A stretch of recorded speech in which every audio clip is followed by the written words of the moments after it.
And online fashion retailer ASOS has been praised for using untouched photos of models to promote their latest swimwear range. Customers have commended the website for helping to make natural be seen as more normal.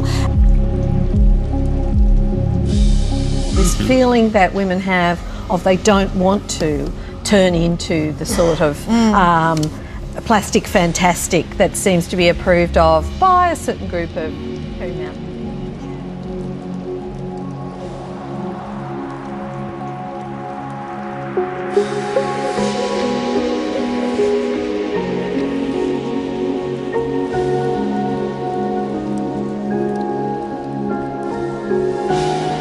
It does make you wonder why any photos of models are touched up, really. I mean, they're beautiful people. Why touch them up in the first place? Do you think other retailers might follow this lead, Dan? I think they will. I think they will. And look, I think it's a terrific idea, and it's this idea of seeing people, you know, normal people.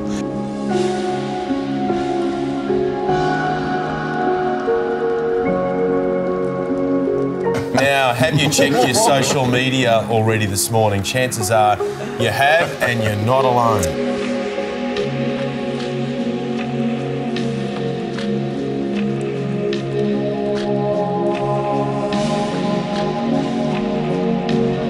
And part of the problem that's the flip side of, you know, you just being social and wanting to get on with people is that you start to care about people's whose opinions normally would not matter to you if social media didn't exist. So do you think that this could have long-term psychological impacts, Sandy?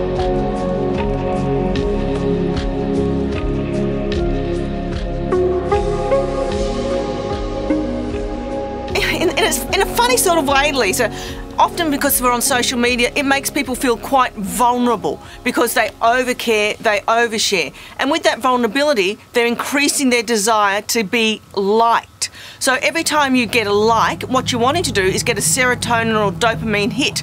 So what that means, you get that pleasure hormone. So to reduce your anxiety, you go back and get liked and liked and liked. So we set up quite a vicious cycle. Phones yet, but I find that they get disengaged when they're just totally absorbed in the screen and they don't really realise what's going on around them, and that's what this survey found. And I don't want that to happen to my kids. I totally agree with Michelle.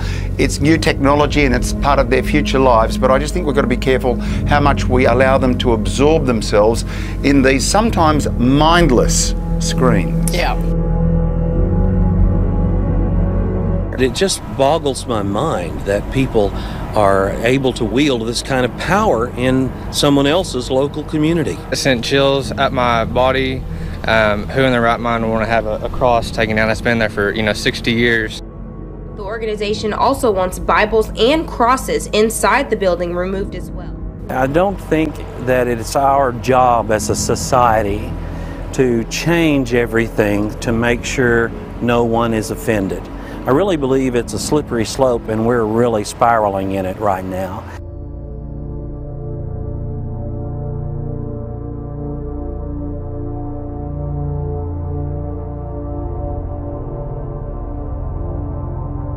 Do you anticipate more divorces this year? You know, I tell you, we went through all 50 states. We managed to look at this for the past 15 years and see who is going through a divorce, who's filing. Is it a man or is it a woman?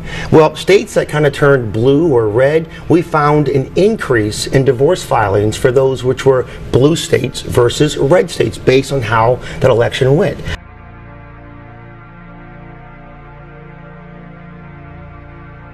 I even got people coming to our website saying to us, listen, I am going to file for divorce because he voted for Trump or she voted for Hillary. And believe it or not, those aren't valid reasons for filing for a divorce, but we've gotten them sent over more time than you can imagine.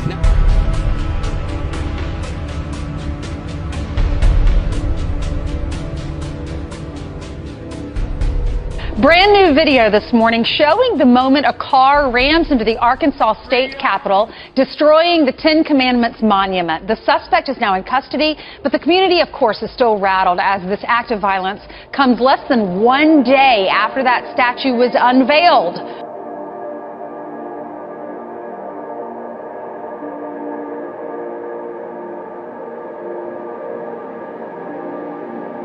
A Christian school in Canada is being told to stop teaching Bible verses that could be deemed offensive.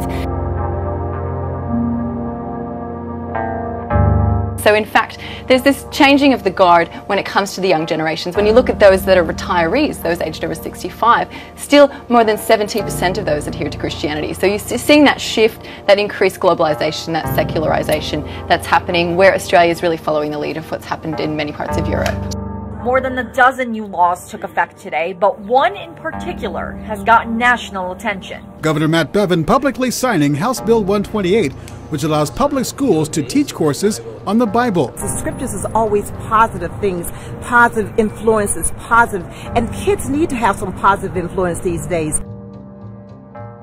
The bill's sponsor says students need to understand the role the Bible played in American history.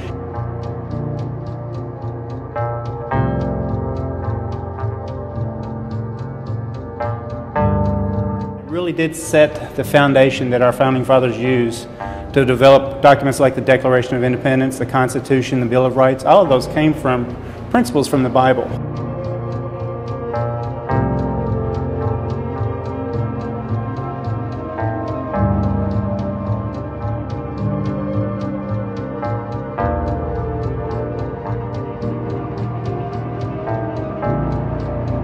A lot of things we do with science is analytical, and we don't spend a lot of time contemplating how things are, why things are the way they are. But the idea that we would not want this to be an option for people in schools, that would be crazy. I don't know why every state would not embrace this, why we as a nation would not embrace this. Because they're watching you and they're saying, do you believe it enough to take it on to the next person? Do you believe it enough to act it out? Do you believe it enough to give your life for it, to know how Jesus felt? It's heavy.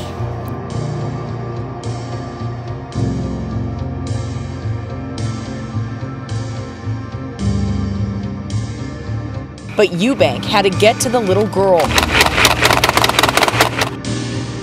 putting up a blanket of protective smoke so he could run. The rescue took just 12 seconds. The little girl was saved. Why'd you do it? Love. And I remembered this scripture, greater love has no man, he laid down his life first for us. Yes, ma'am, and that's John 15:13. Greater love hath no man than this, than he laid down his life for his friends.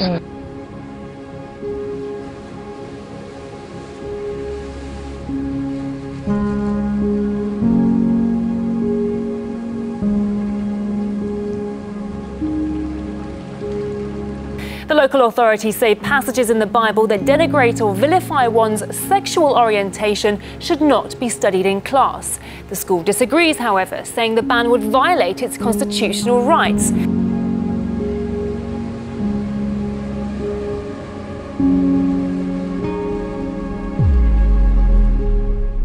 That's what the school board used, is the word offense. They said you need to get rid of all offensive texts from the Bible and stop teaching this.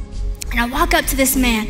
I said, hi, I'm Sadie. I said, I don't have any money, honestly. I don't have anything on me right now, but I do have this. And this is everything, and I want to give this to you. And he looked at me, and his eyes filled with tears. You could be an atheist and you would appreciate there's a lot of wisdom in the Bible. He said, no. He said, I'm an atheist. So I said, okay, I'll respect that. So I start walking away. But ISIS still holds on to a piece of Mosul and Tel Afar, Hawija, other areas, of course, in Syria. And as you're saying, not only are they wicked, you can't underestimate them. They need to be fought step by step. And I pray for them too, but those that don't want another way. And I turn around and I look at him and I said, are you sure? He said, yes. So I lay the book down. He goes, no, don't leave it, don't leave it. I was like, do you want it? He's like, no, I don't want it, but don't leave it. I said, okay, why? He said, please give it to somebody that will take it. Because somebody needs it, but it just can't be me. We're talking about things and houses and everything. I think they've got it tough because of what's going on in the world with social media and all of those other things. All the and the internet. Yep. I think as good as it is, it has 50% bad to it. Well, that is the other thing they're finding, which is that in a sense, the luckier we are, the sadder we get. So there's, you're not sad, are you? No, not anymore. I'm on antidepressants. But it is absolutely true. That's good to the club. That's right. It's great to be here. But that's what they think it is. Can I just say something? I told you, I think everybody should be on an antidepressant. The world would be a better place.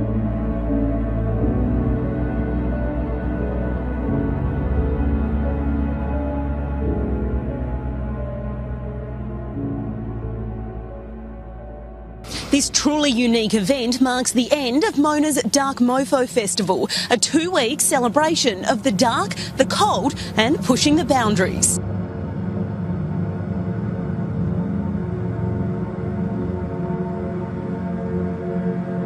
The park is home to many of the festival's artistic draw cards and is said to be darker and fierier than ever before.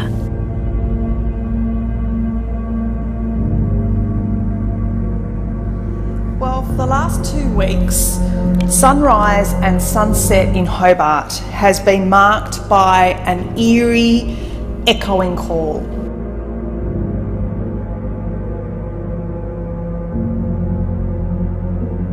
Lee Carmichael said, "There's a school of thought that believes it's by facing our fears and embracing the darkness that we more deeply appreciate the light and the joy."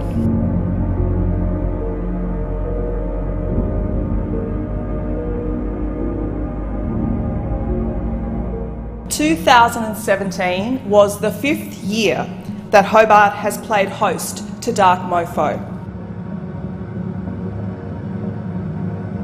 In the words of its incredibly talented creative director, Lee Carmichael, Dark Mofo explores the full spectrum of human emotion, enabling a deeper understanding of the nature of existence.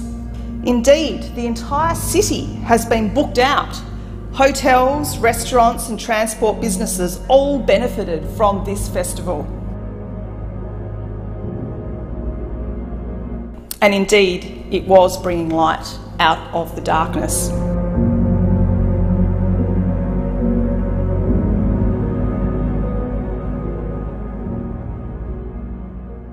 And Jesus said, that is how I feel. Because Jesus is extending his hand to us with truth, with promises, with something that can save us from a dark world. And sometimes we just say, no, we don't want that. We're just gonna lay here. We're just gonna stick with this life. We just walk away. And Jesus is saying, no, are you sure? Please take it. I died for this. Please take it. And that guy knew somebody would. He knew. He didn't feel worthy, and that breaks my heart because we're all worthy. But he knew that something in that book was good because he didn't want me to lay it on the floor. He didn't want me to give up on it. He saw it in my eyes that what I was holding was truth and something I believed.